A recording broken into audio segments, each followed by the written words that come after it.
रामायण की अमृत धारा में आप सबका स्वागत है। सभी सुनने वाले सज्जनों को जय सिया राम जी। रामायण के पिछले भाग में आपने वहां तक सुना था जब चारों भाई राजा के संग द्वार पर आए।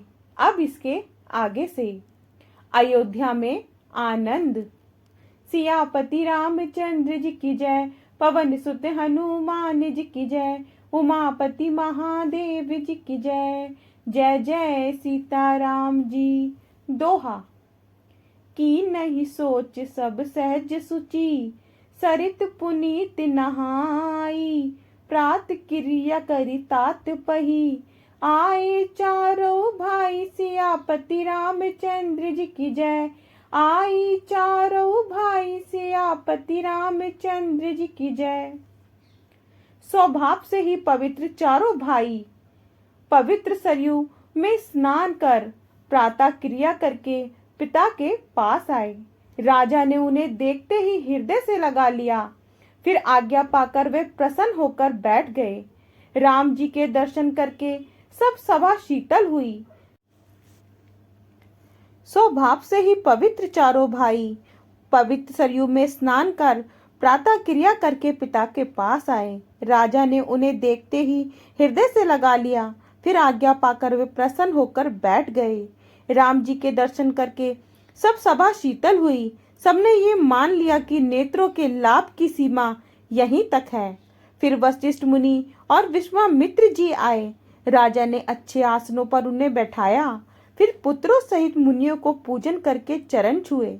श्री राम जी का दर्शन करके दोनों गुरु प्रेम में मग्न हो गए। वशिष्ठ मुनि धर्म के इतिहास कहने लगे और राजा रनिवास समेत सुनने लगे। फिर मुनियों के मन को भी विश्वामित्र जी की करनी को वशिष्ठ जी ने प्रसन्नता पूर्वक और बहुत विधि से वर्णन किया। वामदेव जी बोले, ये बातें सत्य हैं। विश्वामित्र जी की कीर्ति तीनों लोकों में फैल रही है। ये सुनकर सबको आनंद हुआ। श्री राम लक्ष्मण के हृदय में अधिक उत्साह हुआ। शुभ दिन विचार कर कंगना खोले गए। मंगल आनंद और विनोद थोड़े नहीं हुए।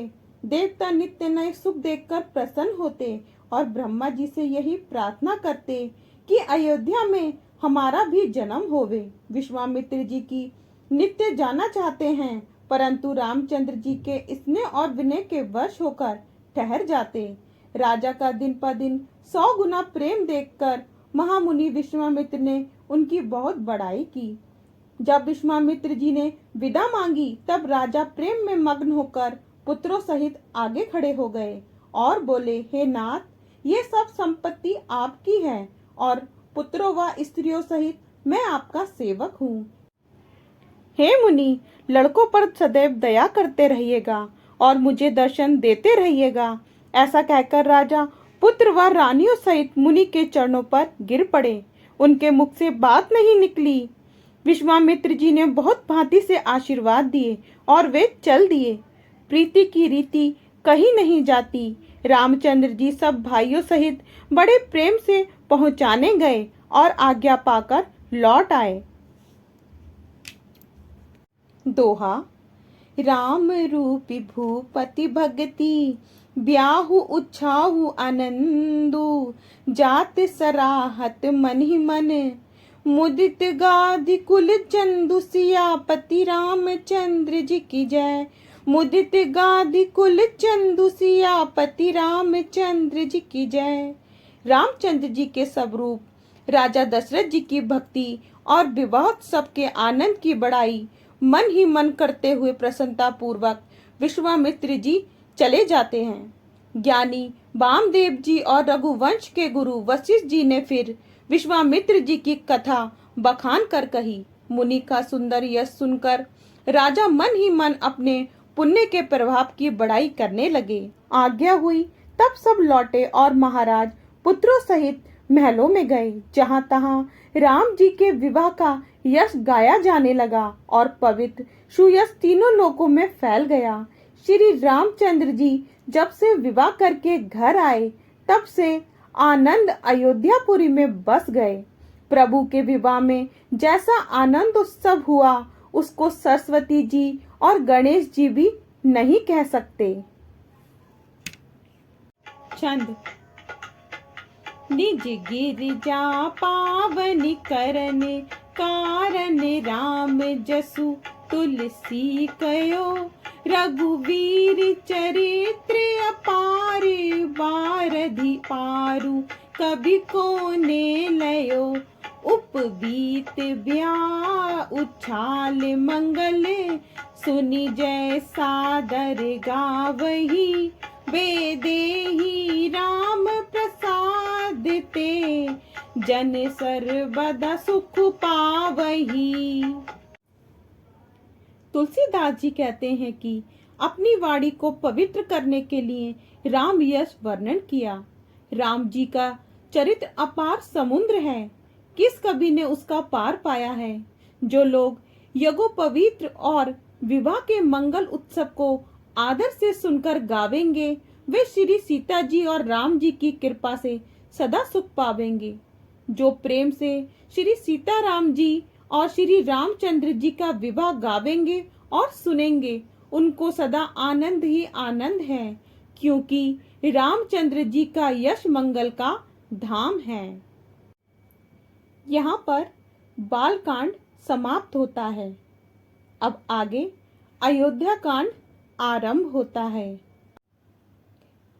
जिनके साथ पार्वती जी, सिर पर गंगा जी, माथे पर नवीन चंद्रमा, कंठ में हलाहल विष और हृदय पर सर्पराज शोभायमान है, ऐसे भस्म से विभूषित देवताओं में श्रेष्ठ, सबके स्वामी, संहार करता, सर्वव्यापी, कल्याण रूप, चंद्रमा के समान गौर वर्ण श्री शंकर जी सदैव मेरी रक्षा करें।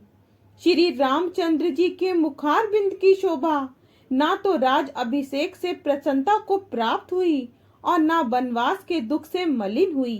वह छवि मुझको सदा ही सुंदर मंगल देने वाली हो।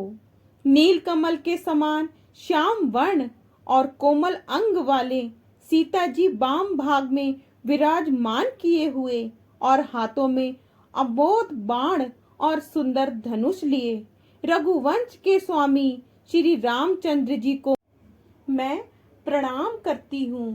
मैं नारद जी श्री रामचंद्र जी को कहते हैं, हे प्रभु, आप अपनी लघुता और सेवकों की बढ़ाई करते हैं। आप स्वभाव से ही शरणागत प्रेमी और सेवकों के लिए मनुष्य दया धारण करने वाले हैं।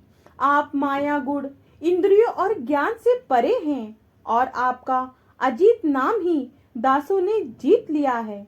जिस स्वामी के समान महान कोई नहीं है, जो व्यापक, अजन्मा और सब में समान है, जो चराचर को उदर में रखकर सो जाता है, वही दूध पीने को रोता है, वह आप ही हैं। आपके नाम, रूप, शरीर, वर्ण भेद को कोई नहीं जानता। आयु, गति और कला रहित हैं। वेद आपको नेति कहते हैं। जो ममता रहित, मुक्त और कल्याण युक्त है, वह ही दशरथ सुत के नाम से जाने जाते हैं। आप तप, योग, यज्ञ, व्रत, दान, उज्जवल, वैराग्य और ज्ञान विज्ञान हैं। यत्न करके जिसे मुनि पाते हैं, उन्हें भक्तों के प्रेम वश प्रकट होते देखा है। आगे का भाग कल। जय सिया राम जी। अगर आपको पसंद आए तो लाइक, शेयर, कमेंट्स कीजिए और हमारे चैनल को सब्सक्राइब कीजिए।